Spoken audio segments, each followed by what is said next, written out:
posso anche in piedi. Ok, bene. Benvenuti, buonasera. Questo è l'ultimo appuntamento del Festival Entura per il 2022.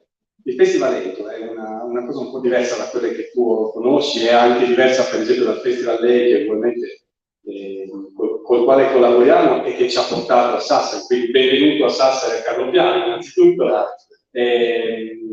Perché dura 9 mesi, cioè inizia il 23 aprile con la festa del libro e finisce appunto a dicembre, l'ultima giornata, e tocca normalmente una trentina di paesi e città della Sardegna, con circa 150 incontri. Quindi oggi terminiamo, devo dire, in bellezza, con l'ospitalità di Carlo Piano. Il Festival Entura esiste grazie al finanziamento dell'Istituto della Cultura della Regione, ma anche al sostegno della Fondazione di Sardegna, che oggi ringraziamo doppiamente perché ci ospita. Ringraziamo la Fondazione perché ci ha dato la possibilità di organizzare questo incontro in questa bellissima sala e anche le persone che stanno lavorando per noi, quindi doppiamente grazie alla Fondazione. Ci aiuta a conversare di 2 libri di Carlo Piano, Francesco Pareda, professore dell'architettura dell'Università di Sassari. È una conversazione, quindi siete chiamati anche a fare domande, interrompere, disturbare. Ok, allora, buona conversazione. Francesco, a te il microfono.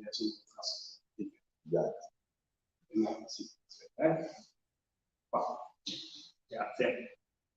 Si sente? Benissimo. Grazie a tutti per essere qua. Siamo qua a presentare 2 libri scritti da Carlo Piano, uno insieme al Renzo, Atlantide, è il primo, Viaggio alla ricerca della bellezza, e l'altro invece scritto dal solo Carlo, Il cantiere liberto. Quando dico che il libro è scritto da Carlo Renzo, dico che è effettivamente riconoscibile il contenuto dei 2 scrittori. È scritto in con 2 colori, il colore azzurro è quello del Padre Renzo e il colore nero è quello scritto da parte scritta da Carlo. Devo dire, avevo capito abbastanza che la cosa era così, ho fatto una prova senza leggere le attribuzioni all'inizio e si capisce abbastanza bene qual è la parte scritta dall'architetto e qual è la parte invece scritta dallo scrittore giornalista. Si vede che sono 2 tagli lievemente diversi sulle stesse cose. Allora, si tratta di 2 libri che hanno alcuni aspetti in comune e naturalmente alcune differenze. Atlantide parla della ricerca. Non vi sto a dire se troveranno o meno Atlantide alla fine del libro, questo lo scoprirete leggendolo, però sostanzialmente parla della ricerca di quest'isola e questa ricerca si svolge su una nave oceanografica. Devo dire, poi ho visto che ringraziamenti alla Marina Militare, ma all'inizio pensavo fosse un espediente negativo, cioè l'avete fatto davvero questo viaggio. Questo è poi, magari ci racconterai meglio di questo, questo viaggio si svolge appunto per gli oceani, ma anche diventa una visita ad alcune opere realizzate da Renzo Piano con una serie di riflessioni e di aneddoti sui cantieri, sui progetti e sul mestiere e sul lavoro dell'architetto. Invece Il cantiere liberto è un libro un po' diverso, è praticamente un romanzo in cui il protagonista è un geometra che qualche volta ricorda un po' alcuni personaggi della letteratura italiana, non solo italiana, un po' inetti, un po' alla ricerca di se stessi, eccetera, e si svolge durante la costruzione del Ponte San Giorgio, il Ponte di Genova, che ha sostituito, come sapete, il viadotto Morandi. Si tratta di una vicenda che non è solo una vicenda che riguarda l'architettura e l'ingegneria, è stata una vicenda piuttosto importante che ha segnato sotto molti aspetti questi ultimi anni della storia italiana. Siccome ci saranno naturalmente, io sono un architetto e quindi sono meno ferrato a discutere di letteratura e più avvezzo a discutere di architettura, però mi sembra interessante un primo ragionamento, cioè sono 2 libri, come vedrete, che sono diversi, però sono 2 libri che tutti e 2 hanno una struttura piuttosto forte. Questa è una cosa che naturalmente dal mio punto di vista riesco abbastanza ad apprezzare, è una cosa che secondo me unisce questo dell'idea della composizione, della struttura, della costruzione, la letteratura, l'architettura, e questo lo diceva già Henry James quando descriveva il tratto di signora come un edificio, diceva che in generale alcuni aspetti che sono propri dell'architettura sono anche parte del mestiere dello scrittore. Per cui io chiederei a Carlo di spiegarci un pochettino quali sono le sue idee sulla costruzione come scrittore e quali sono anche un po' le due strutture che sono alla base dei due libri. Uno è un libro di viaggio, c'è qualche cosa forse di Odissea, da Fabis, c'è qualche cosa di Viaggio di Gulliver, forse in alcuni versi, eccetera, e l'altro invece è un libro che ha una struttura molto precisa, descritta come una sequenza delle file del ponte, in un qualche modo come una serie di stazioni che un po', devo dire, ricorda una specie di via crucis, comunque di una storia dolorosa, perché è dolorosa è stata la vicenda di parla. Quindi, prego. Grazie. Allora, la struttura io penso che di un libro nasca sempre dalla scintilla, dal motivo per cui tutti mi scrivono questo libro. No? Penso anche come un edificio, perché anche un edificio alla fine c'è il suggerimento del genius loci, del posto che ti fa, che ti suggerisce cosa fare, la struttura. Di questo primo libro, allora, la scintilla non nasce da un sentimento che non è un sentimento nobile, nasce dalla vendetta. Questa è una vendetta, perché mio padre, quando eravamo ragazzini, come fratelli e sorella, ci portava ogni estate in barca, no? Un grande appassionato di barca. No? Partivamo da Genova una notte in Corsica, poi si scendeva proprio in Bonifacio, si veniva qui, insomma, una grande passione che credo che sia condivisa con il popolo sardo, per il mare. Comunque, durante questo mese, bellissimo, però non si toccava terra, cioè si toccava il ponte soltanto per fare il rifornimento d'acqua, riempire la cambusa, e quindi, diciamo, quando si ha quell'età, quando siamo 12-13 anni, mi ricordo allora c'era Furia a cavallo del West, che uno doveva vedere la televisione, oppure andare a mangiare la pizza, oppure quando fanno capolino gli ormoni, magari uno dovrebbe anche vedere qualche ragazza, no? Ecco, noi eravamo i mozzi su questa però mozzi peraltro senza diritto di murmurio, no? Il murmurio è un'espressione molto genovese, perché al tempo della Repubblica Marinara di Genova c'erano due tipi di contratti che facevano ai marinai. Uno col diritto di murmurio, quindi ti potevi lamentare ma devi pagare, no? L'altro senza diritto di murmurio che pagava di più, però dovevi stare zitto. E il 90% dei marinai genovesi sceglieva di guadagnare meno, per un genovese guadagnare meno è una scelta importante, diciamo, no? Ecco, però di poter andare per carità, di sua moglie, insomma, comunque noi non avevamo neanche contatto, quindi. E durante questo mese appunto non si toccava mai per io, allora ho avuto l'occasione di segregare mio padre su una nave per un lungo periodo, di portarlo in giro, quindi per il mare, e di provistare anche nei suoi cassetti, ecco, di fargli ammettere, di fargli confessare anche quelli che sono i suoi errori, i suoi pentimenti, no? Atlantide è la ricerca della perfezione, non è si è incarnata la perfezione, può essere una città per l'architetto, può essere un vaccino per un virologo, ecco, qualsiasi cosa è la perfezione, però ho avuto questo per le volte un viaggio per mare è diverso, perché durante un viaggio per mare abbassi il tono della voce, alzi gli occhi al cielo e dici cose che non diresti, no? Non diresti, cioè è un po' un confessionale, un viaggio per mare. E vabbè, infatti le antiche imbarcazioni si chiamavano galere, lì non scappavi, no? E quindi la struttura è dovuta a questa mia vendetta che lo trascino per i vari luoghi dove lui ha costruito, no? Quindi si parte dal porto di Genova, perché da Genova si parte, poi si toccano diversi posti, dal Giappone, poi magari parliamo anche un po' più, risaliamo anche la sera andiamo a Roburgo, dove tutto è iniziato, in cui dove lui ha cercato di raggiungere Atlantide, di raggiungere la bellezza, ma non c'è riuscito, naturalmente, perché le braccia sono sempre troppo corte per afferrare l'idea che abbiamo in testa, qualsiasi essa sia. E questo è il primo. L'altro, nasce da un lutto, solo da fare capire che hanno perso la vita 43 persone, è caduto un ponte, che anche nella metafora la caduta di un ponte è una cosa terribile, tristissima. Non è un caso che anche nella lingua italiana si dica tagliare i ponti o gettare un ponte, no? È una cosa, nasce da quello, però nasce anche dal fatto che dopo che è successo questo, io vedevo c'è un posto che si chiama Coronata a Genova, che è un santuario che dà sul Polcevera, che è la valle che è attraversata da Morandi e che adesso è di San Giorgio. E vedevo sempre più gente assietarsi lì a guardare il cantiere, no? E non erano solo i pensionati, che tutti sappiamo che non sa cosa fare se vanno in giro. A Bologna li chiamano gli umarai, che con le mani dietro partono via e guardano il lavoro stradale. Ma c'erano anche tanti giovani. Quindi c'era nella gente veramente un bisogno di riscatto, cioè costruire una promessa di futuro. Ecco, no? Poi tutto ciò accadeva anche in un momento difficile per il mondo, perché accadeva durante l'epidemia del Covid, quindi è stata una cosa, no?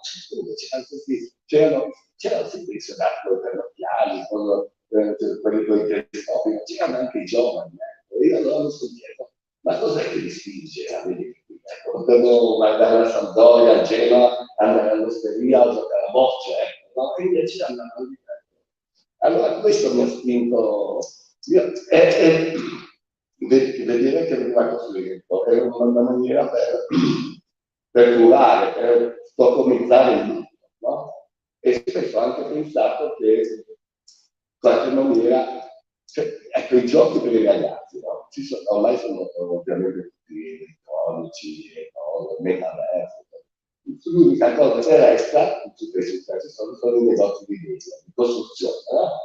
Ecco, poi tu appunto insegni proprio quello, no? Quindi c'è un bisogno dentro che abbiamo ancestrale, di costruire, no? di vedere qualcosa che cresce. Quindi lì c'è l'anima. E quella struttura che io usavo, è semplicemente sono 18 pile, ho scritto la costruzione di 18 pile, che poi è stato un cantiere strano, è stato un cantiere sospeso, idillico, dal cordoglio per quello che era successo e l'orgoglio per quello che si stava facendo. È stato un cantiere, ecco, che ha unito l'Italia, e poi magari parlo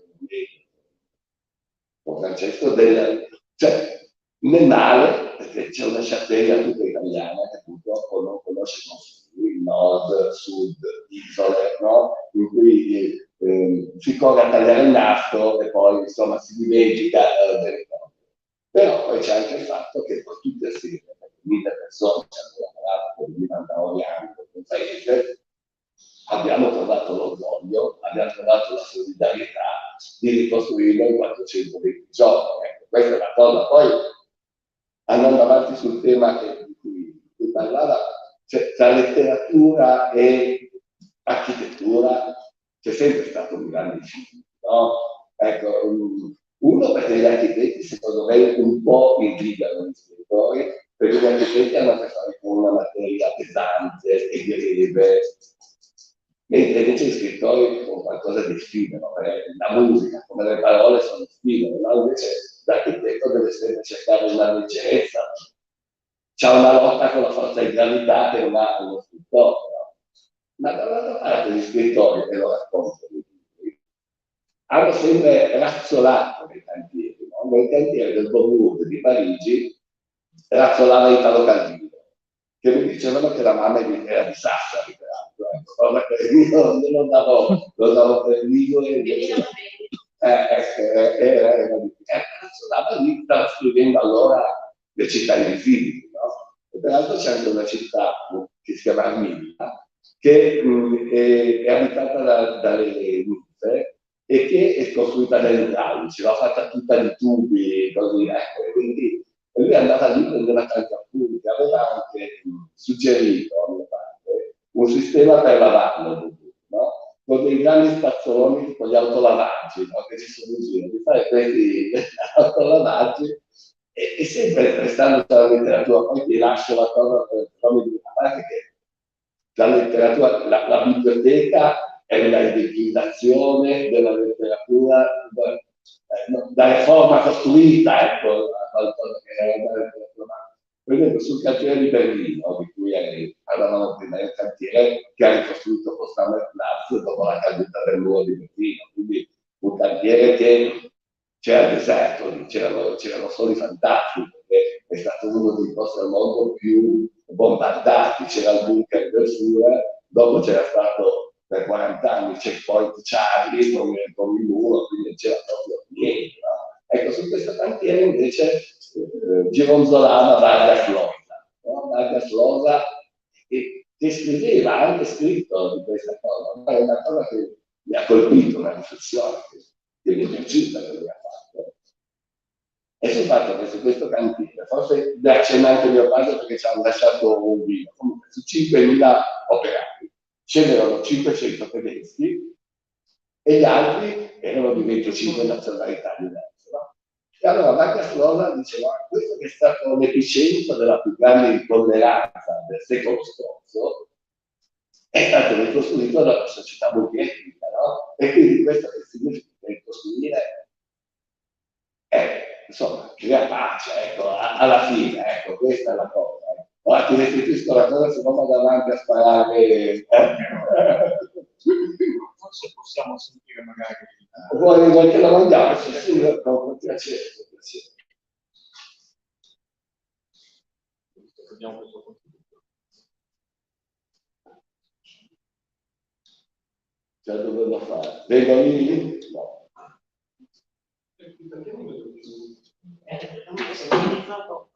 È sparito, ma lo ritroviamo subito.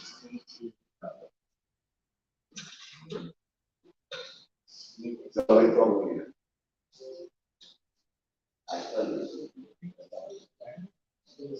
Allora trovo io, poi sbaglio una chiavetta. Scusate, ma invece la tecnica.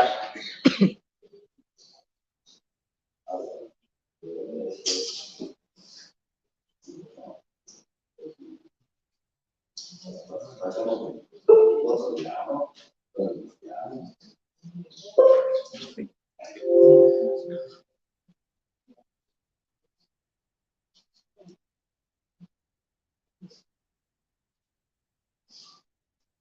Allora, un saluto a tutti, mi spiace veramente molto di non essere lì con voi, ma devo dire che siete in buone mani. C'è mio figlio Carlo, che è testimone oculare nei microfoni del ponte, credo. Il ponte di Genova è stata un'avventura straordinaria. Io posso dirvi qualcosa sul fatto che costruire è sempre stata la mia passione. E Carlo non è testimone oculare perché è il mio primo esperimento, uno dei miei primi esperimenti, forse anche il più riuscito. E costruire è sempre stato una mia passione. E perché è interessante parlare di costruire? Perché costruire è l'opposto del distruggere. E costruire di ottimismo, di speranza. Nei migliori dei casi c'è gesti di pace. Naturalmente dipende da cosa si costruisce. Costruire ponti è straordinario. L'opposto è giusto di costruire muri, insomma. I muri non vanno costruiti da ponti, in tutti i sensi, in senso reale, in senso metaforico. Ma tornando a costruire, è una grande avventura perché, vedete, un cantiere è un luogo di magia. Io ci sono un po' cresciuto nei cantieri. Anche Carlo, che è lì, c'è un po' cresciuto perché l'ho sempre portato con me. Lui è sempre stato dentro cioè, i primi giochi, i primi esperimenti. È molto giovane quando stavo ancora facendo esperimenti. Per la verità non ho mai smesso. Io sono cresciuto sul cantiere perché mio padre era un piccolo costruttore. Dico piccolo perché è importante, perché quindi era lui questo operaio, quindi mi portava in cantiere. E io stavo in cantiere seduto sul muro di sabbia. Dice che in 10 anni deve stare al sicuro. E osservavo questa magia che è costruire. Una magia, la sabbia, il cemento, mattoni, che il giorno prima non sono niente, sono lì per terra, sono uniformi. E poi l'indomani invece diventano un muro, un pilastro, qualcosa che sta su, sta dritto, sta in piedi. È una sfida alla forza della gravità a costruire. Quindi c'è qualcosa di magico. E perché parlare di queste cose? No? Perché le città bisogna di nascere, bisogna di essere riparate, rigenerate, non bisogna di essere lamentate, che questa parola che mi piace molto, e quindi è quella che uso in Senato con i miei ragazzi che lavoriamo sulle periferie cittadine. Quindi costruire è oggi una delle cose più importanti, e nella magia dei cantieri di costruire c'è una cosa, una forza solidale, che è la solidarietà, sì, l'orgoglio, cioè, l'orgoglio forse, quando mi chiedono dove è più facile costruire in giro per il mondo, con la vita, io ma dove trovo l'orgoglio? Perché l'orgoglio è l'orgoglio di fare assieme qualcosa, è qualcosa che fa dimenticare qualsiasi altra cosa. A me è capitato di avere cantieri incredibili, ad esempio per dire, nell'89, nel 91, ho cominciato a fare il piano, c'è stato una classe. Avevamo 5.000 operai, 500-600 euro dei fidati che mi avevano tutto il mondo.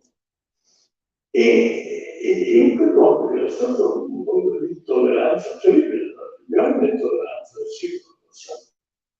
E si è assistito a questo fenomeno della solidarietà, l'orgoglio che tiene assieme tutti quanti nel fare una certa cosa. Questo è venuto nel mondo, lo racconterà Carlo, ovviamente, ma c'è stato fortissimo, perché l'orgoglio di costruire qualcosa che era stato distrutto dall'incuria, non dalla totalità, diciamo dall'incuria, dalla disattenzione, dalla disaffezione, dalla disattenzione.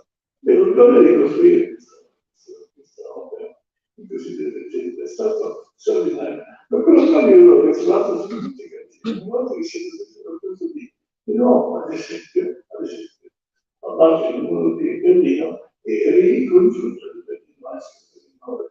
E questa traccia di certo sono molti dubbi, c'erano gli italiani, c'erano i russi, c'erano i parlari dell'Est che andavano all'acqua a fare le fondazioni.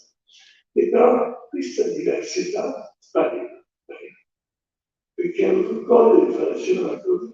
E io direi anche, voi lo sapete, questo orgoglio nasce, molto spesso quando si fanno le cose in gruppo, si lavora con gli altri.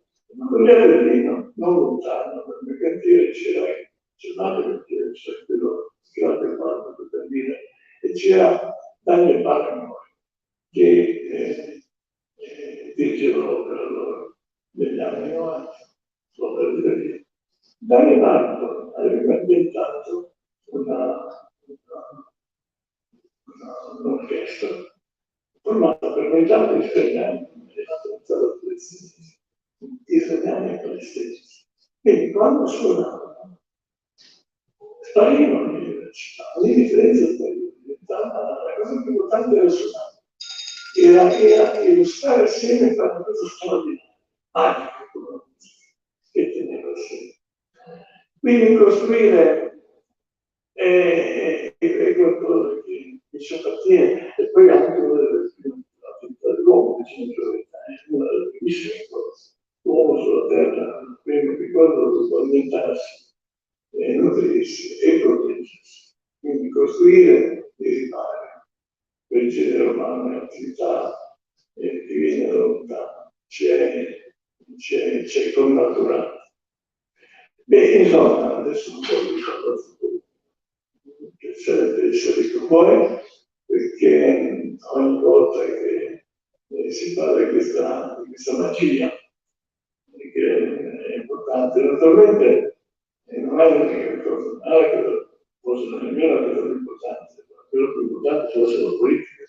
Ma quello che vorrei aumentare che la politica è una policy della città, che è il luogo costruito, il luogo dove la gente si ritrova. E voi certamente conoscete il fenomeno delle architetture, degli eletti politici, degli eletti. Poi c'è un fenomeno che era straordinario, è bellissimo. Vi giuro, Ateniesi, diceva, vi giuro, Ateniesi, resti più latina, più bella di come me l'avete consegnato. Tutto quello. Sono quel più bello naturalmente che ostri, che c'è un mezzo, migliore, insomma, più giusto anche. E insomma, quindi la città, la politica della città, e costruire è un gesto politico importante, specialmente quando si costruiscono luoghi pubblici. Bene, vi auguro una buona giornata, ancora una volta mi piace davvero, con queste distanze ci impediscono tante cose, ma non mi impediscono di augurare una buona giornata. Grazie per questo.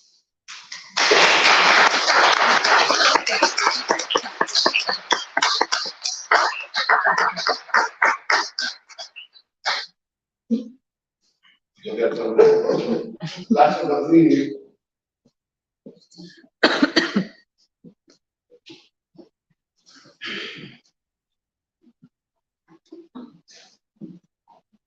Io non credo che sia fondamentale presentare Renzo Piano, perché è un architetto che ha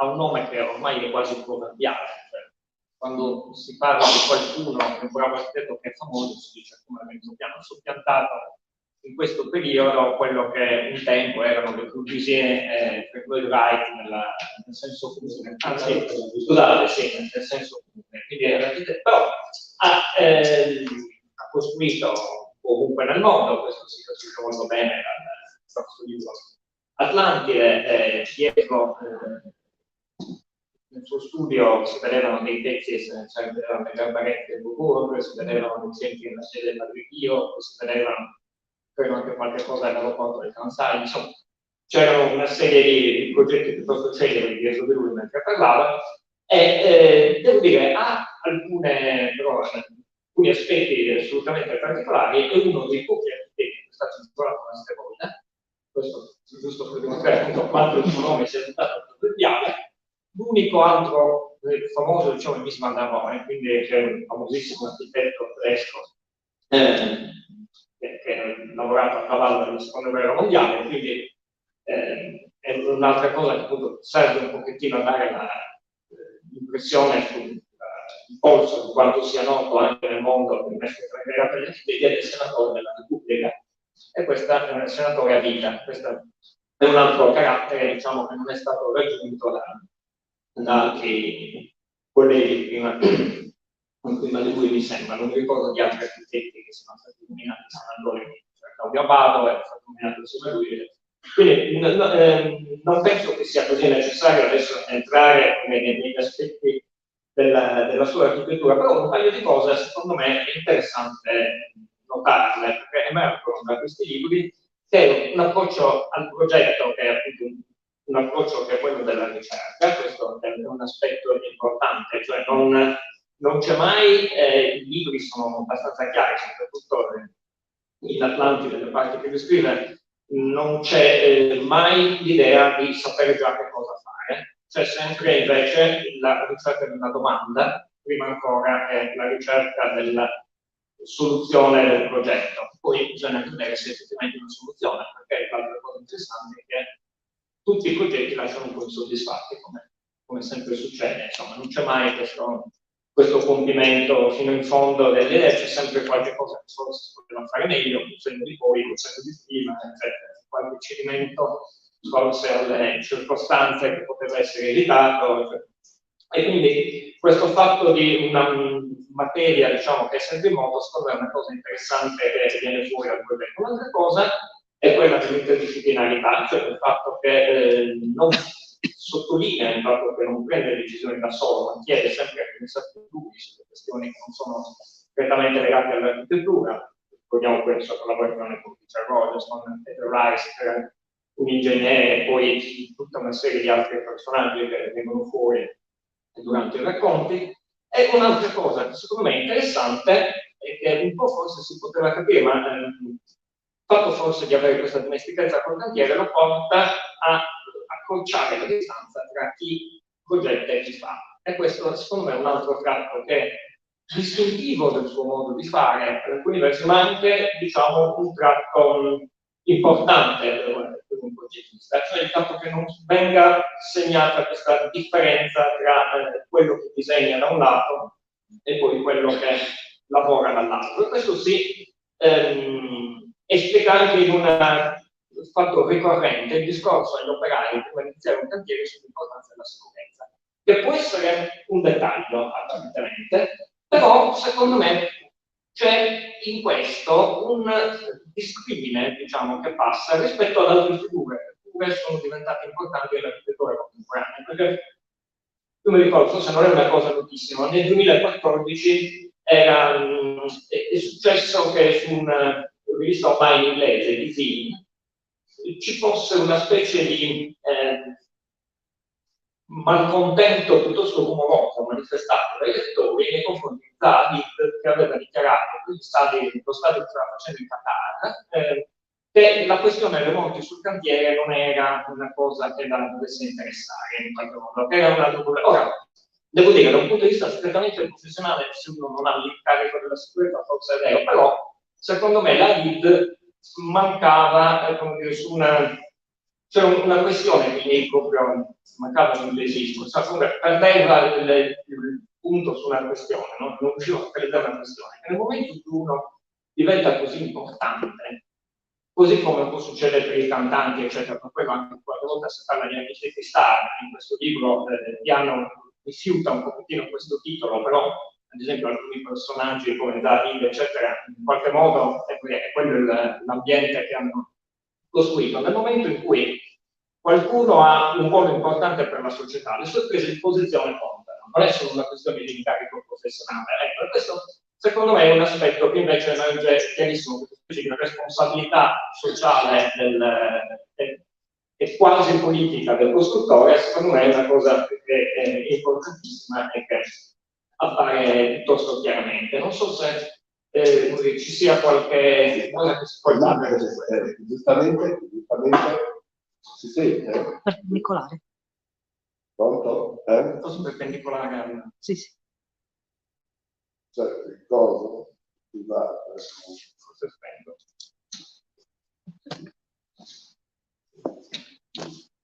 Qui dietro? No, pronto?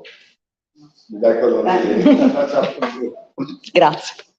No, dicevo, certo, allora, c'è uno che a quei livelli lì, che sia un architetto, che sia un cantante, che sia uno scrittore, che sia un blogger, eccetera, ha una responsabilità. Ovvio che non si può dire una cosa così, poi dice le spiegare quelle che sono morte, che facendo. Peraltro, posso dire, però, peraltro è di questi giorni, sui giornali anche di oggi, eccetera, che il Qatar ha pagato degli eurodeputati per cercare di far passare un'immagine positiva. Lasciando perdere l'idea di cui parlavi tu. È una formula che usano in Giappone, che lui utilizza, no? La formula che usano in Giappone all'apertura del cantiere. Dice, io architetto al sicuro, no? Quindi nel mio studio, no? Anche nel mio tecnigrafo, eccetera, ma ho disegnato questo, ho fatto questo progetto. Ora sta a voi trasformare il mio sogno in materia. Fate soltanto una cosa, state attenti, l'ho fatto male. Credo che questa sia una cosa insomma, molto positiva, lui la usa sempre nei cantieri.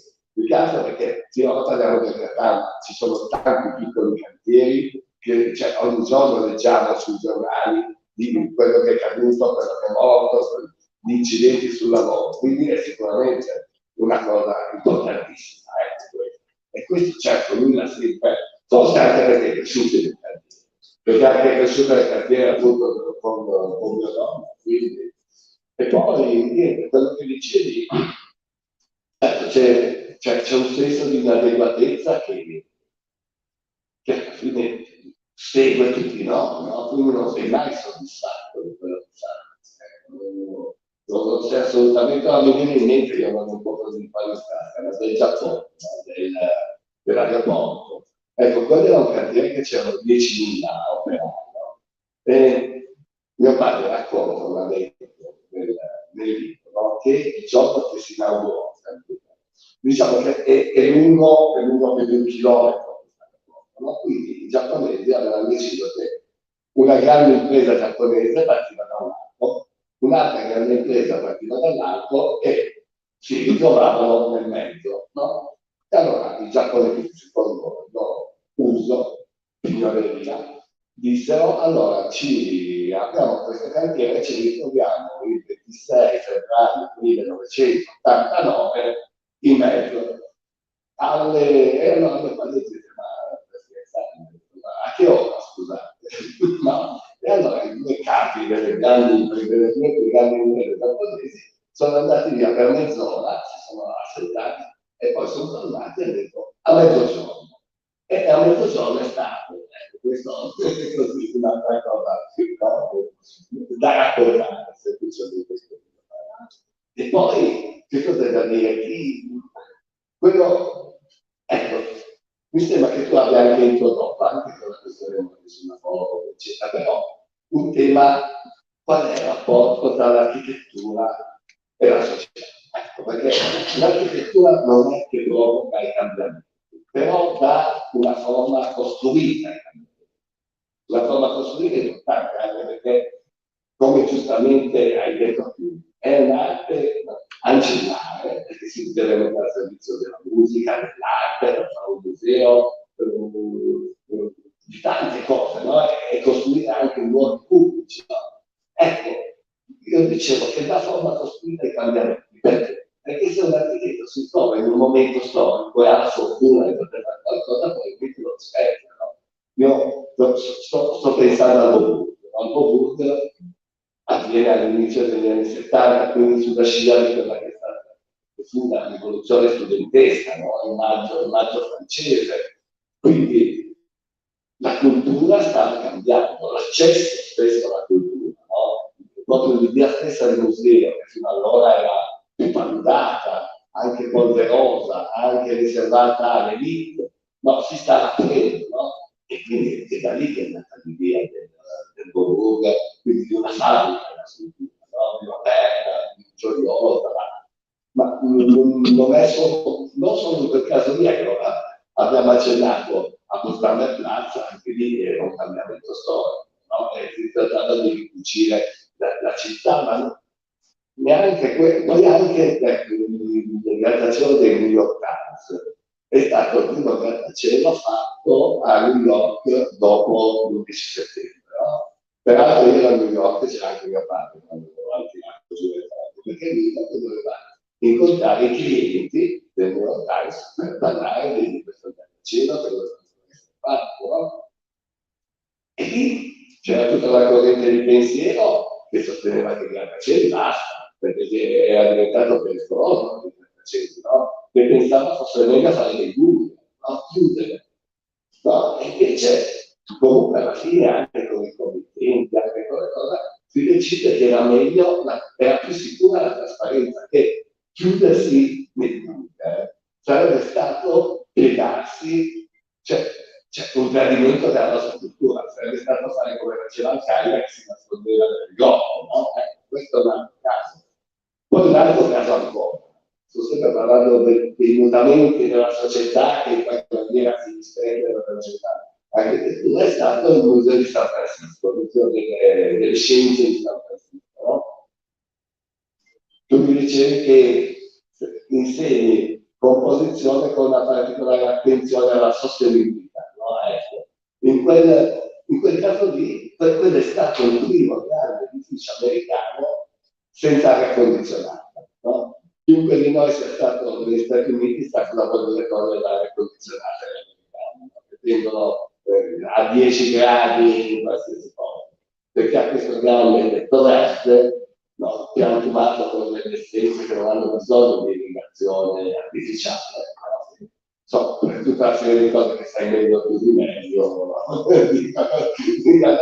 non ha bisogno. Però anche di, cioè, si riflettiamo il fatto che ci si iniziava a rendere conto della fragilità del tempo, no? Del fatto che non è che possiamo andare avanti con una fazione di secoli scorsi a stuprarla, a distruggerla, no? E poi è esploso quello c'è esploso il movimento di Greta Thunberg, di andare sul global warming, per tutti questi perché farlo, però è nato da lì. Ecco, questo solo per dire, capito, questo. Giusto per evitare, non è che Zanni non ne importava niente, ha detto che non era il suo ruolo occuparsi di questo aspetto. Ho un po' semplificata la giornalista. Non vorrei, però, allora, questo dell'architettura come accillare, però su questa è una cosa un po' complessa, no? Perché c'è sempre questo aspetto, è un po' questa specie di oscillazione, che da un lato ci sono quelli per cui l'architettura è la cosa che sta al centro, e tutto il resto gira attorno, e quelli che invece sostanzialmente pensano che sia un servizio a tutto il resto che succede. Perché io ho detto proprio da poco, mi è capitato di leggere un libro altissimo, però per aspetti interessanti, scritto da quello che si chiama Sofia Ceferin, adesso l'ho letto relativamente da poco, quindi non ricordo anche forma. Un'osservazione importante, lei alla fine definisce l'architettura come un oggetto che non è uguale a se stesso, nel senso che avendo diversi registri di leggibilità, ciascuno vede sempre lo stesso oggetto, ma ciascuno vede anche un oggetto lievemente diverso in ogni architettura. E quindi questo è quello che permette a un edificio di essere, come dire, contemporaneamente una buona architettura, di essere una biblioteca, ma anche contemporaneamente una parte del paesaggio.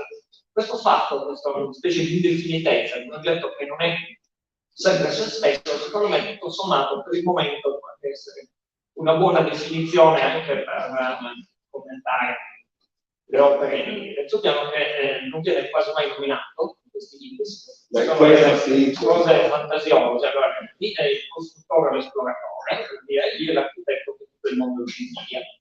E questo è un altro aspetto che secondo me è interessante indagare, questo perché il fatto che tutto il mondo ci invidia mi pone un po' un problema.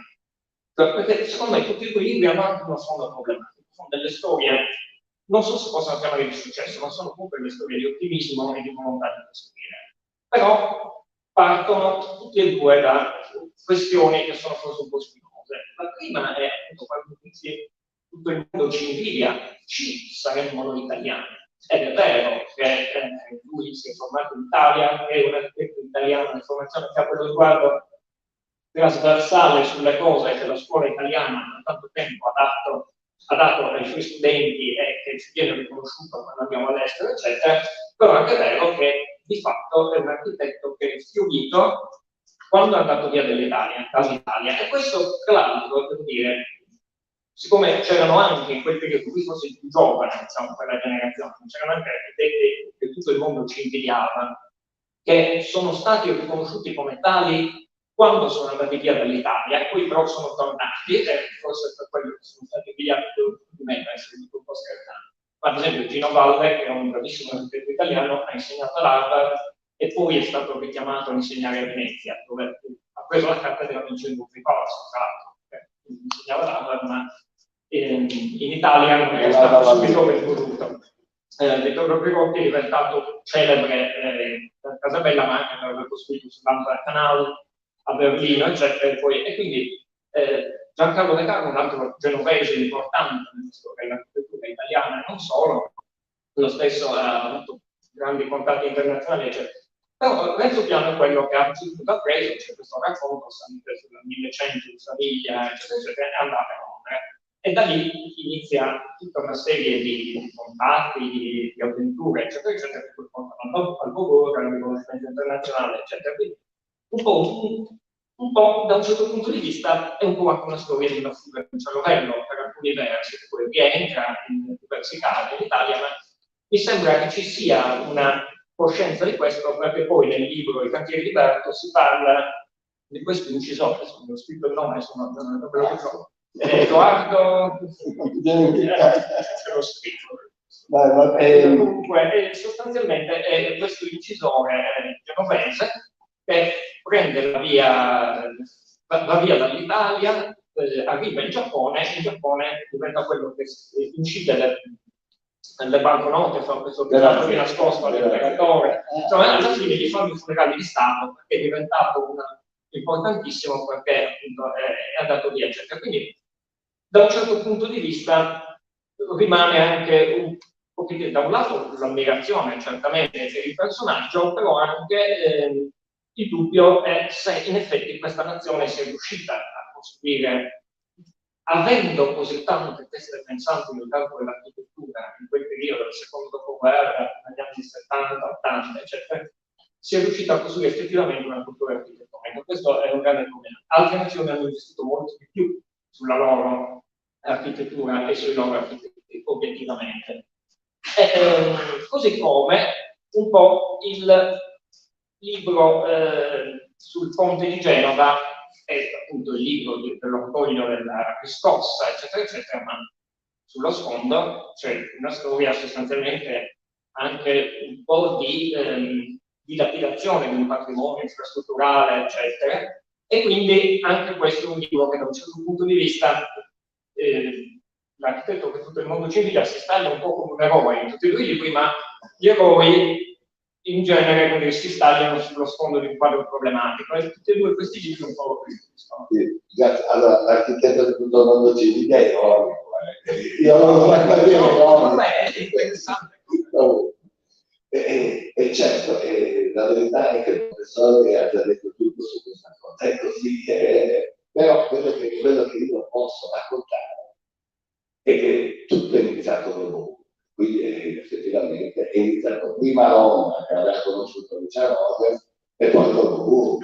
Quando provarono a fare il concorso di Burg, cioè era una mossa così, come vado a giocare all'otto, vediamo se è il numero, perché erano due perfettamente sconosciuti. Quando avevano vinto il concorso, che peraltro un concorso a cui avevano partecipato 680 studi, quindi tantissimi, e hanno letto i loro nomi, nella partita si sono guardati per dire questi da dove escono, no? Però forse appunto quell'idea di rivoluzionare il museo, l'idea di museo era stata vincente. Comunque un altro per dirti come non se l'aspettava, perché mio padre sì, aveva provato, ma poi lui era tornato in Italia e a Genova era tornato a fare queste cose, insomma, le solite, no? E quando a Genova aveva appena un quartiere di Genova, aveva arrivato studio un giorno di luglio, aveva una telefonata e poi c'era una signorina che gli aveva detto che lui era laureato, che il francese significa vincitore, no? E lui non aveva capito, lui aveva capito che si era laureato, no? E allora, certo che sono laureato a Politecnico e niente, se vuole le mando il fatto, allora se lo faccio con la laurea, eccetera. Ci ha messo 10 minuti a capire quello che gli stava dicendo, che aveva vinto, no? E poi anche nella costruzione, ecco, questo significa anche nella costruzione. Cioè, sono andati avanti questi due testamenti, c'erano due ragazzi che avevano 30 anni, 34, 35, no? Andavano avanti e racconta quello che dice contro il pan, no? Così io non capivo che non capiva il francese neanche laureato, continuava a dire contro il pan, poi andavano avanti su quello che volevano, no? E testardamente ci sono riusciti, abbiamo fatto 6 battaglie legali, abbiamo fatto per fermare il Burg, la chiamavano il mostro del Nae, insomma la raffineria, insomma, c'è un racconto che quando ancora c'era il cantiere che lo stavano facendo, quindi c'era una piazza sul plateau davanti, era una giornata di vento e di pioggia, no? c'era una signora a cui si era girato l'ombrello. Allora sono andati vicini e l'hanno aiutata che l'aveva messa a posto, no? E dopodiché, visto che questa stava ringraziando, allora anche per farsi un po' belli, non siamo quelli che stanno facendo questo, no? E la cosa che le ha preso l'ombrello e gli ha dato in testa. Quindi, cioè, era quello, ecco. No, dicevo che si legava un po' al discorso che facevi prima sull'architettura, l'ancillare, che l'architettura è un'arte imposta, no? In qualche maniera, cioè, mentre il libro di Carlo Piano ti fa schifo, tu non lo leggi. Là il disco, che ne so io, di Fedez ti fa schifo, non lo senti, no? Invece l'architettura, se tu abiti davanti ti fanno un palazzo, te lo tieni, no? Ecco, però credo che viva anche di tempi lunghi, perché il comune era cioè, le vite di tempi un po' come le foreste, ecco, il modo di fiumi, perché il comune era così, ma adesso ci danno 20.000 persone al giorno, no? Quindi c'è bisogno che si attivi l'architettura. Con questo io mi lego al Ponte di Genova, perché quello che era il Ponte Morandi, cioè, era davvero un amico, perché genovesi, no? Ponte Morandi, io ci sono cresciuto, perché nato con lei, nel 67, ci sono cresciuto, oltretutto era l'ultima, quando esci da Genova è l'ultima cosa che vedi della città, e tornando è la prima che incontri, no? Quindi anche cioè, era veramente un amico, quando è venuto, insomma, è stato naturalmente con la Ferrotti che è ricordato, quella è la prima cosa, ma anche, cioè, come diceva lui, la caduta di un ponte con la costruzione, ma anche la caduta è una metafora, no? In italiano dice tagliare i ponti, mangiare i ponti, dicevamo prima, ecco, e quindi cioè, è veramente spogliato l'aria, ecco, questa cosa qui, però era amato, questo è quello che volevo dire, come il Bobo, era amato anche quel ponte, era amato quel ponte lì perché era un ponte, certo, che aveva, cioè, era un ponte del suo tempo, come tutto è del suo tempo, no? Era un ponte che rispecchiava i tempi del boom economico, i tempi forse di un ottimismo anche esagerato, no? In cui il futuro sembrava splendere l'avvenire, anche perché il futuro splendere di sole, la batteria su cui correre verso il progresso infinito, no? Quindi un ponte che scavalca la valle con un grande mazzo, no? Ti fa wow, quindi c'è la meraviglia, ecco, che è diversissimo, poi magari ne parliamo anche, quello che ha fatto l'Italia, però quello che volevo dire è che questo ponte era tantissimo, è un ponte che non c'è più, non c'è più. Prima con 40 lire per mancanza lavoro, perché Leon Allegri diceva che siamo bravissimi a tagliare i nastri, a appassionare le fanfare, ma poi non siamo altrettanto bravi nella manutenzione e nell'amare le creature che abbiamo generato. Poi ci sono, tu dicevi che ha fatto battere, ci sono dei processi in corso, ci sono delle cose che però è quello, cioè senza amore niente dura, questo è sicuro. Parlando di Berto è il mio protagonista, diciamo, di questo romanzo, è un geometra, è uno dei 1000 che hanno lavorato nel cantiere del mondo, no?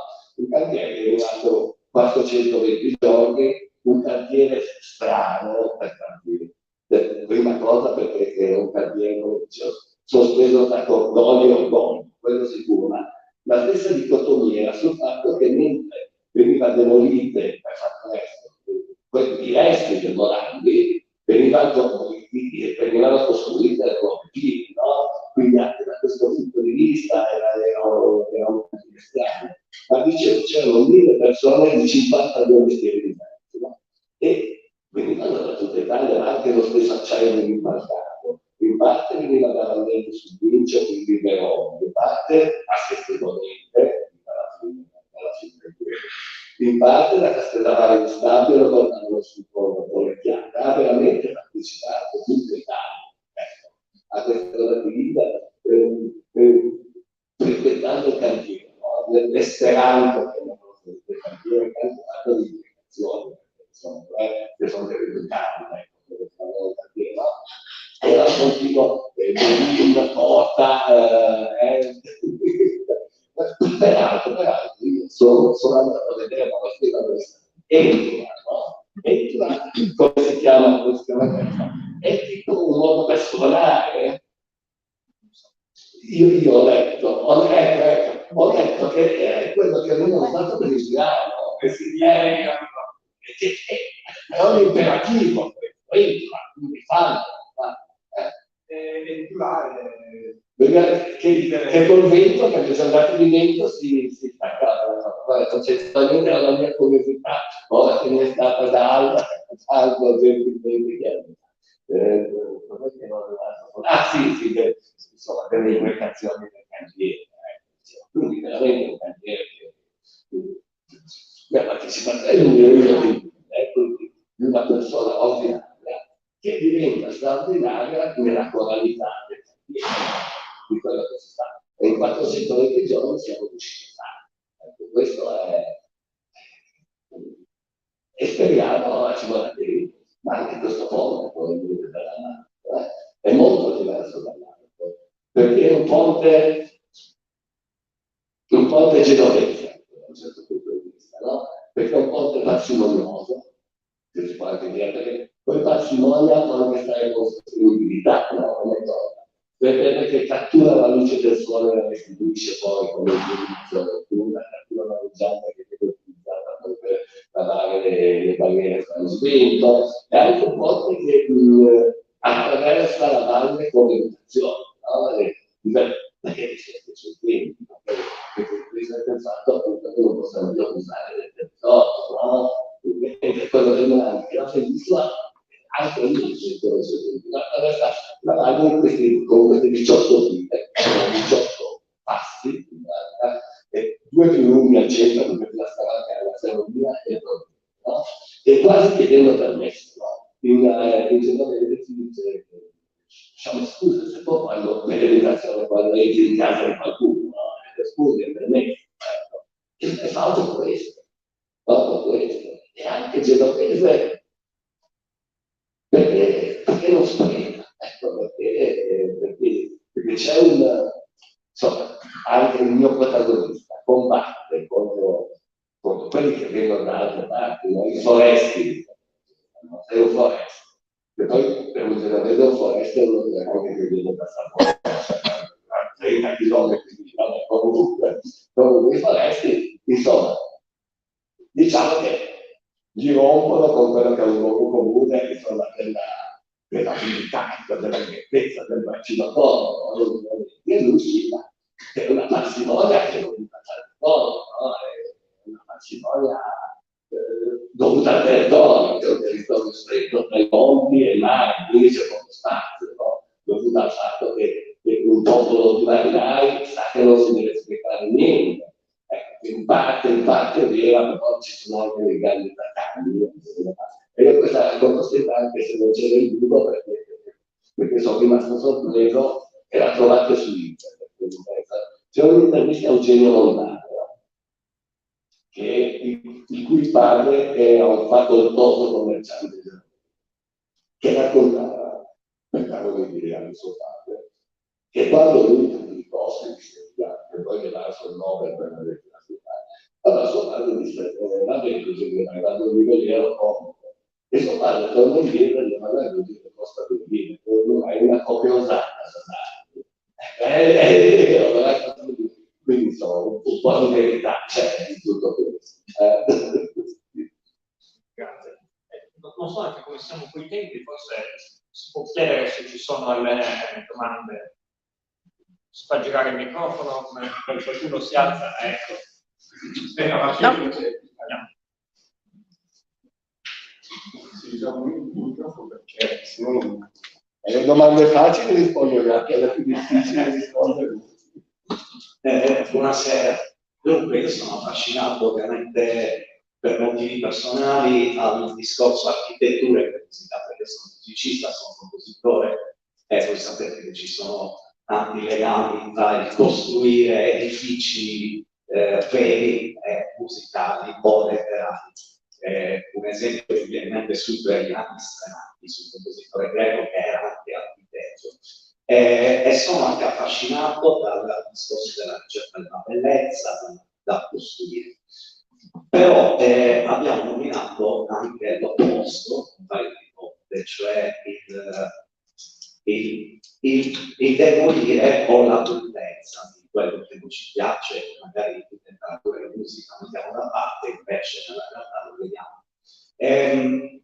Mi chiedevo qual è il vostro punto di vista sulla parola demolire, non di quello che non ci piace, ma il problema che abbiamo nel territorio, qui in Sardegna soprattutto, un esubero di architettura non utilizzata, non voglio dire non finita, ma magari anche finita e non utilizzata, e quindi un depauperamento del territorio, e quindi aree che potrebbero essere lasciate oppure costruite bene, con bellezza.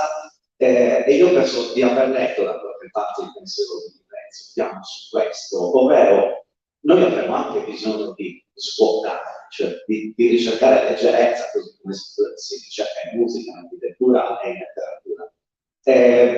E penso che sia un compito importante degli architetti costruire, ma anche decostruire dove la vista e le esigenze lo richiedono. Mi chiedevo qual è il vostro pensiero su questo. Allora io rispondo, non so l'architetto, sono come ignorante su questo, però rispondo a quello che penso. Lui ha accennato nel suo intervento al termine rammendo, no? Ecco, questo è secondo me la cosa. Sicuramente la prima cosa che è anche quello che fa in Senato con questi ragazzi che devolvono lo stipendio per fare delle ricerche sulle periferie, eccetera. Abbiamo costruito tanto, abbiamo costruito male, abbiamo delle ferite da sanare. Cioè, ora, io non so bene la storia, però venendo qui, il mio figlio di anno mi faceva vedere qui il carcere che quello che, come c'è il carcere qui, ci sono le caserme in giro per l'Italia, ci sono gli scavi ferroviari, cioè, perché costruire del nuovo quando abbiamo queste cose da utilizzare? Io penso che sia quella la cosa da fare, mettere di fare periferie, mettere a posto le case che abbiamo in giro o quelle che ormai abbiamo costruite da pensare. Io ma lo vedo a Genova, quando ero a Cagliari, vedi anche questa via centrale che è il corso con tutti i negozi, eccetera, ci sono delle case abbandonate completamente. Quindi, cioè, poi dobbiamo andare a costruire dei casermoni, ho capito che si specula e si fanno dei soldi, ho capito, va bene, però penso che sia proprio curare le ferite, no? Cioè, mettere un termine alle nostre città, ecco, perché tanto non cresciamo, no? Se crescono altri in Cina, crescono in Africa, crescono, noi non cresciamo. E curare quello che abbiamo fatto, le periferie ormai le abbiamo fatte, le abbiamo anche sui centri storici sposti ci abbiamo lavorato anche negli anni passati di più, ecco, no? Poi magari si è anche esagerato perché ci sono dei centri storici ormai che sono quasi diventati delle vetrine, no? Vai a Milano, c'è il centro sociale, io non te la voglio, è come un centro commerciale, ecco, anche più un centro storico, è esagerato, però insomma qualcosa è stato fatto. E ora delle periferie ci dobbiamo lavorare, io non so qui, ma tipo a Milano, ecco, ci sarà, che abita nel centro storico, ci sarà il 5% della popolazione, poi sono tutti dei vecchi e ricchi babbioni, cioè l'energia, i giovani, dove che abitano? Abitano nelle periferie, no? Che sono la fabbrica del desiderio, del cose. Comunque, certo, abbiamo questi spazi qui da utilizzare. Ecco, io, visto che sei musicista, e io ti do per due, scusa, ma ecco, mi veniva in mente questo, no? Che mio padre a Genova, lui da ragazzo, era amico di Gino Paoli, no? Di Gino Paoli e mio padre suonava a tromba, perché si era messo in testa di suonare a tromba. Era stato Gino Paoli a dire, guarda, no, basta. E lui dice che, tornando alla vendetta, poi si è vendicato però facendo dei luoghi per la musica, no? Non la sa suonare, facendo anche quello, il luogo per la musica, poi la musica, certo, c'è tecnica, perché c'è l'acustica, la cosa, però è anche costruire dei luoghi di incontro, dove la gente si vede, come vale per un museo, come vale per un centro culturale, ecco, come per un tribunale. Ecco. E forse questi posti qui è giusto farli nelle periferie, no? È giusto recuperare le cose nelle periferie, perché sono cose che poi funzionano anche, fecondano la zona, no? Ora, io non conosco qui allora, ma tipo a Genova la facoltà di architettura l'hanno messa in una parte del centro storico che io mi ricordo da ragazzo era una parte per tutti che spacciatori e a Genova si chiama Bagasce, comunque non c'era, no? Adesso è una zona bellissima, ci sono all'aperto delle librerie, all'aperto dei locali, poi naturalmente ci sono i residenti che si lamentano perché c'è un po' la sera, a dove si stanno, ci saranno sempre, no? Ecco, questo lo devo dire, questo dobbiamo fare, no? Quello che dobbiamo mettere negli spazi pubblici, no? Quello che racconta anche mio padre, mi dice che quando disegna qualcosa, no? Quando disegna qualcosa parte dal vuoto, non dal dietro, no? Cioè dallo spazio di corpo, dalla piazza, no? Dalla piazza, e poi ci disegna, no? Perché la piazza anche, è un'invenzione italiana, è un'invenzione europea, un'invenzione italiana. Cioè, le città americane non ce l'hanno le piazze, così, non ce l'hanno per celebrare anche una piazza famosa americana, Times Square, non è una piazza, è un bordello di mezzo con delle cose, mentre qui, vabbè, anche il più piccolo paesino, cioè anche se teniamo un paesino massone, c'ha la sua piazza con la sua chiesa, con il suo comune, e la piazza è un luogo di incontro, è un luogo dove le differenze si stemperano, no? Dove davvero si crea solidarietà, no? Dove si induca a parlare, era il luogo dove si tiene il mercato, il luogo dove ci si sposa, il luogo dove si protesta, il luogo dove una volta montava anche la forza, ecco, no? Quindi, credo che quello che dicevi, sì, certo, bisogna mettere la forza a tutto e bisogna creare nuovi spazi di incontro, spazi pubblici. Ecco. Io non so cosa voler fare qui del carcere, però tanti carceri degli antichi sono stati trasformati. Quindi, scusate, se qualcuno vuole.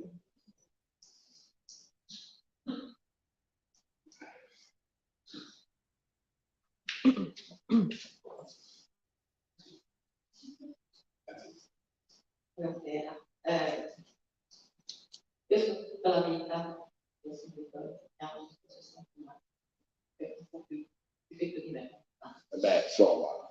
No, però io ero giovane, 16-17 anni, ho cominciato perché la mia famiglia, io sono stata immersa nelle costruzioni che erano il costruire è fondamentale.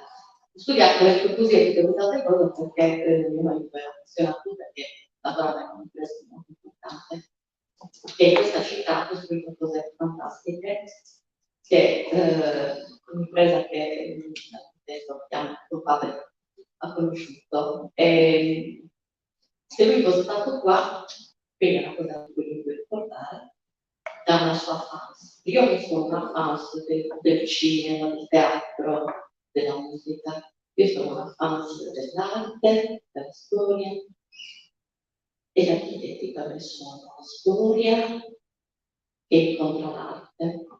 Quindi l'arte, la storia, l'architetto e questo. E quindi avevo una grandissima passione per la poesia. E mio marito però molto appassionato di. Poi quando tu li vedi, cioè sei cresciuto in come te, no? Con i progetti, con. Ce l'hai quasi dentro la pelle, no? E quindi a questo papà avrei voluto dire, capisco che è molto impegnato, però lui che è stato in Sardegna, che ha voluto potrebbe trovare uno spazietto, quindi a Sassari, siccome Sassari è Genova, no? Cos'è che Sassari nella fine del 1300 era un comune e c'erano i genovesi. Noi sassaresi abbiamo conservato nel nostro dialetto, che fa parte di noi, ma anche un certo modo di essere.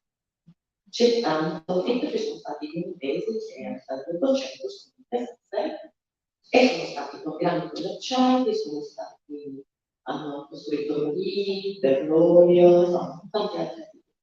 E quindi questo dualismo Sassari-Genova vive costantemente. Poi a Genova ci sono migliaia di sassaresi che sono andati a vivere a Genova e quindi non si può stare. Noi abbiamo un nostro centro storico che è il più grande d'Italia e che ha delle grandissime difficoltà. Qualche parte è stata distrutta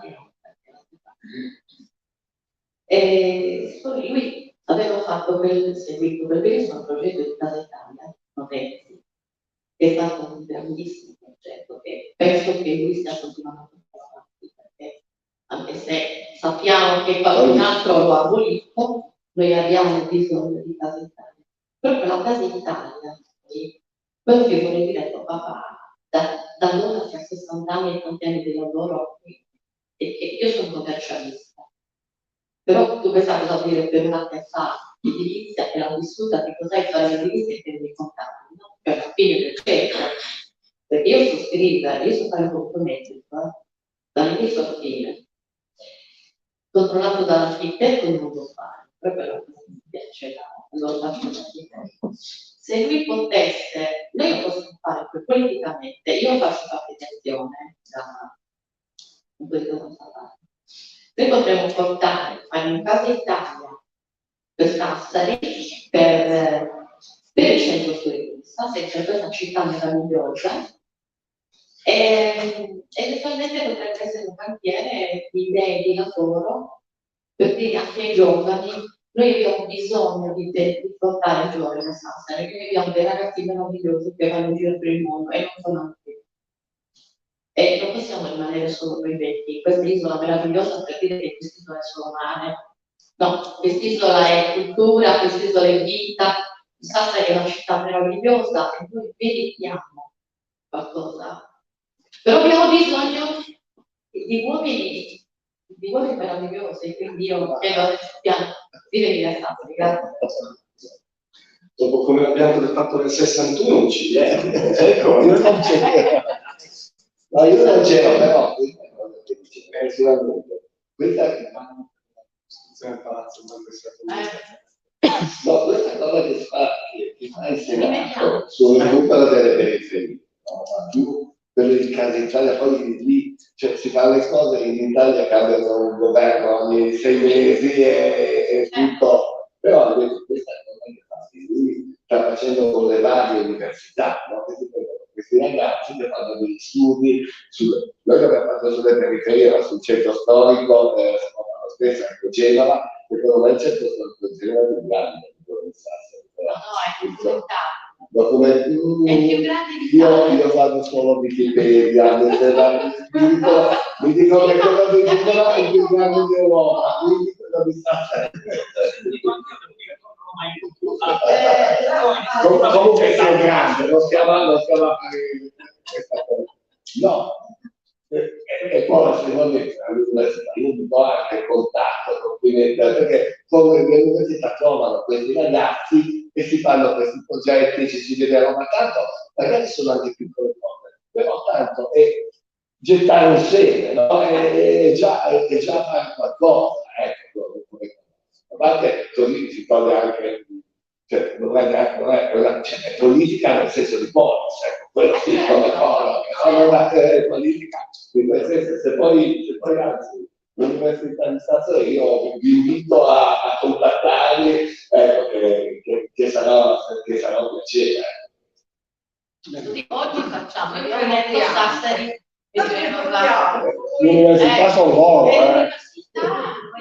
Nel senso di prendere l'impegno di chiami Carlos e inizia un legame dalla realtà. Quindi lo facciamo con aiutato adesso la politica perché possiamo chiedere.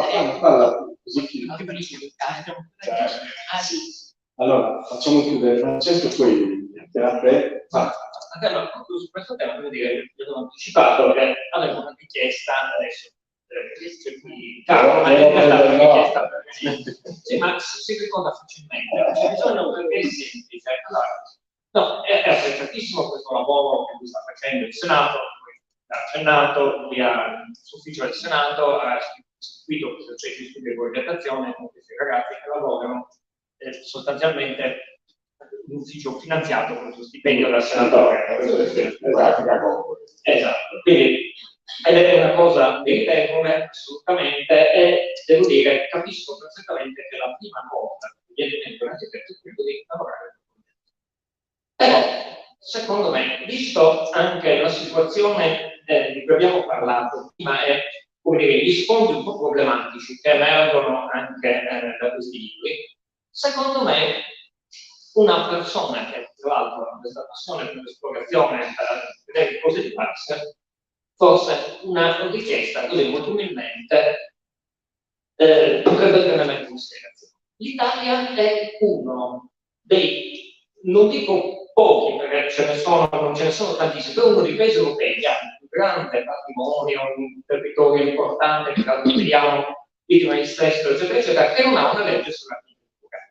Ora, capisco che un senatore architetto per una cosa pensi e progettare, però forse, anche essendo senatore, una spinta e un lavoro perché questo paese abbia una legge sull'architettura, per cui la qualità non sia limitata solo alle opere che fa lui o altri grandi architetti, che non sia limitata solo alle periferie che lui riesce a prendere in considerazione con questo lavoro che sta facendo ma c'è un intero paese qua che ha bisogno di qualità architettonica, di qualità del paesaggio, di buona costruzione, eccetera. Però, il Consiglio Nazionale dell'Ordine aveva già iniziato a lavorare una volta, non so se trovi un gradimento da parte del senatore Renzo Piano oppure lui possa costruire domanda, però questa domanda io gliela farei. Va benissimo essere architetti, siamo molto flessibili, come lui stesso dimostra nel nostro modo di affrontare i problemi, nel momento in cui lui si porta a occupare, come dire, il ruolo anche di senatore, forse questa deriva verso legislativa, diciamo, andrebbe fatta, anche perché c'è questa questione della polis che stavi sollevando tu. C'è un intervento interessante che è stato fatto diversi anni fa da un sociologo olandese, Martin Heyer, che diceva, guardate che voi progettisti a questo punto, in un momento in cui la politica pensa solo nei tempi brevi delle rielezioni di 4 anni, 6 anni, a seconda di mandato, gli unici che possono pensare a un futuro di largo respiro sono quelli che fanno progetti, che possono tentare in quel modo di incarnare anche gli aspetti della società, eccetera. Per cui non è pensare a un disegno di legge sulla qualità dell'architettura, quindi uscire molto dal campo della progettazione, perché vuol dire mettersi in questa prospettiva lunga che poi è quella che è il nostro mestiere. Anche disegnare una legge o un progetto. No, sicuramente hai ragione, però io dirlo non lo